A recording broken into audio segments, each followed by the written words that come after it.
मित्रांनो, अमेरिकेने व्हेनेझुएलाच्या राष्ट्राध्यक्षांना ताब्यात घेतल्यानंतर अमेरिकेने इराणसुद्धा ताब्यात घेऊ अशी धमकी दिलेली आहे आणि त्याप्रमाणे इराणच्या विरोधात अमेरिकेने कार्यवाही करण्याचे किंवा आपलं सैन्य पाठवायचं आणि बाकीच्या गोष्टी करायचं कामं चालू केले आहेत. नेमके सर्व प्रकार काय आहेत आपण थोडक्यात जाणून घेऊया. तर अमेरिकेने ज्यावेळेस व्हेनेझुएलाला ताब्यात घेतलं त्याच्यानंतर अमेरिकेने 8 जानेवारी 2026 रोजी एक पत्रकार परिषद घेतली आणि त्या पत्रकार परिषदेत अमेरिकेने असं म्हटलं की जर इराणमधलं प्रोटेस्ट थांबलं नाही किंवा इराणमधलं प्रोटेस्ट अजून चिघळलं, तिथलं आंदोलन चिघळलं तर आम्ही इराणमध्ये सुद्धा हस्तक्षेप करू, म्हणजेच इराणमध्ये हल्ला घडवून आणू आणि इराणला आम्ही ताब्यात घेऊ.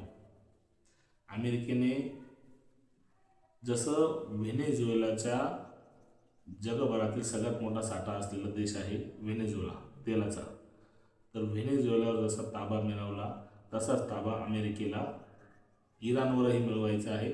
कारण इराणसुद्धा जगभरातील 3 नंबरचं तेल उत्पादन करणारं, खनिज तेल उत्पादन करणारं देश आहे.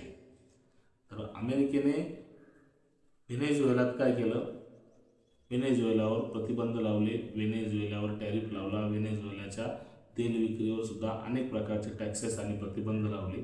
त्यामुळे व्हेनेझुएलाची जी अर्थव्यवस्था आहे ती कोलॅप्स झाली आणि तिथल्या नागरिकांनी व्हेनेझुएलाच्या राष्ट्राध्यक्षांच्या विरोधात प्रोटेस्ट चालू केलं.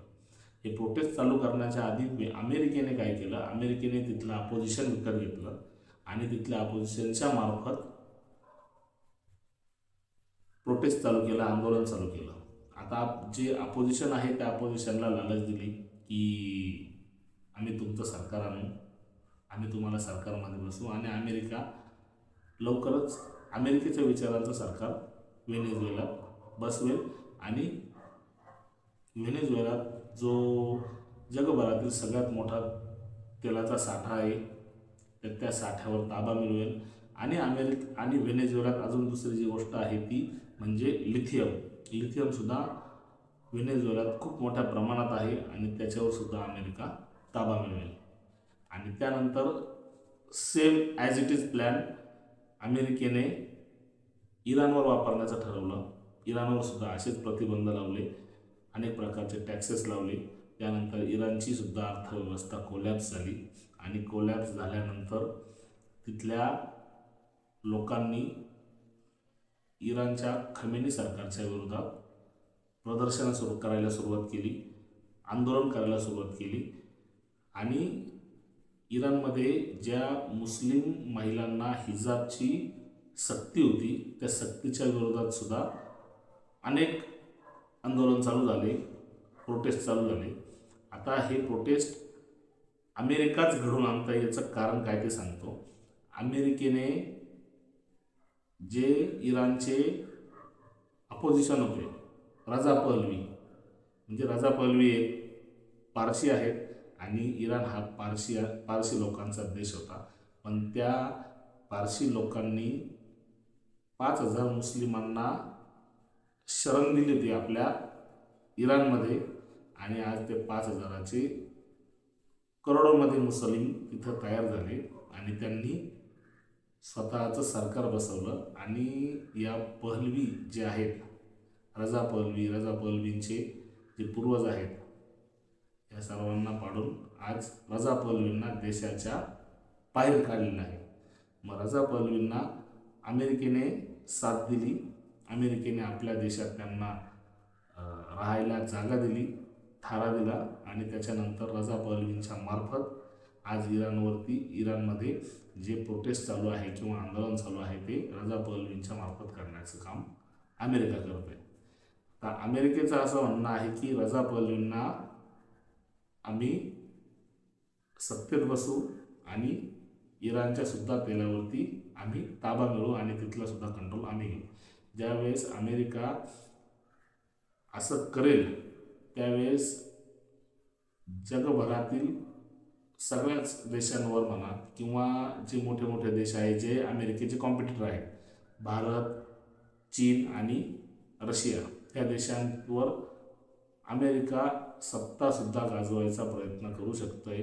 अमेरिका अनेक प्रकारचे निर्बंध आणू शकतोय आणि त्याचप्रमाणे अमेरिका सध्या तरी प्लॅनिंग करताना दिसत आहे.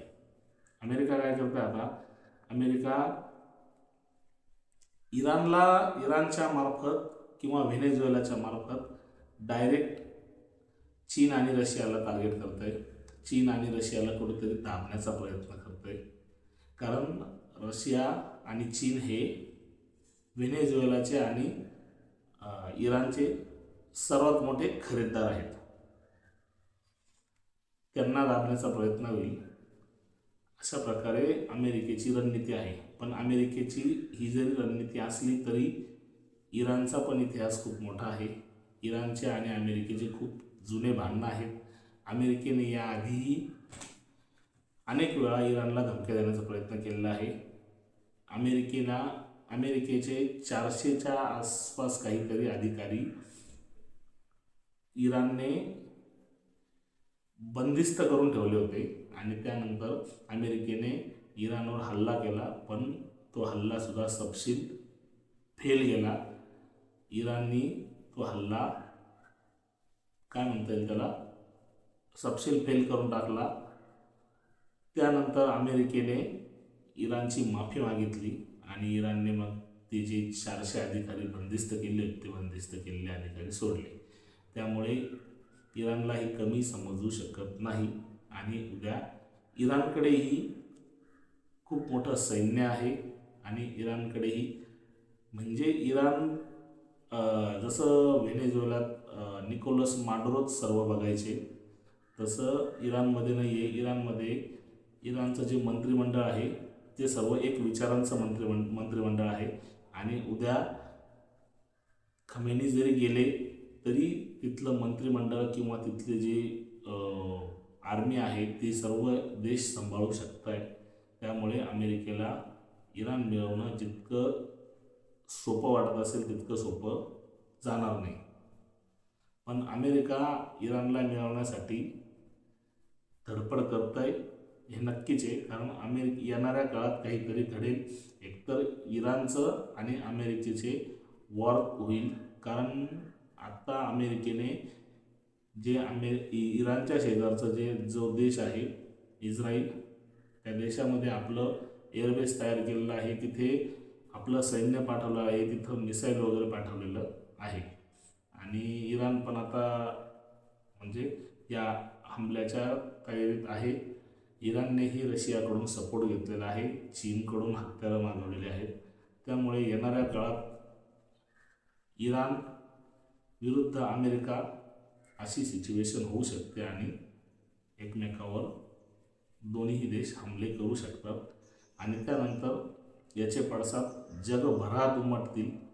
उद्या चीनसुद्धा इराणच्या बाजूने उभं राहील आणि रशियासुद्धा इराणच्या बाजूने उभं राहील आणि अशा प्रकारचे म्हणजे वर्ल्ड वॉर 3ची सुरुवात बी होऊ शकते. तर येणाऱ्या काळात नेमकी काय घडेल या सर्व गोष्टींची माहिती बघायची असेल तर आपल्या चॅनलला लाईक, शेअर आणि सबस्क्राईब नक्की करा. जय हिंद, जय महाराष्ट्र.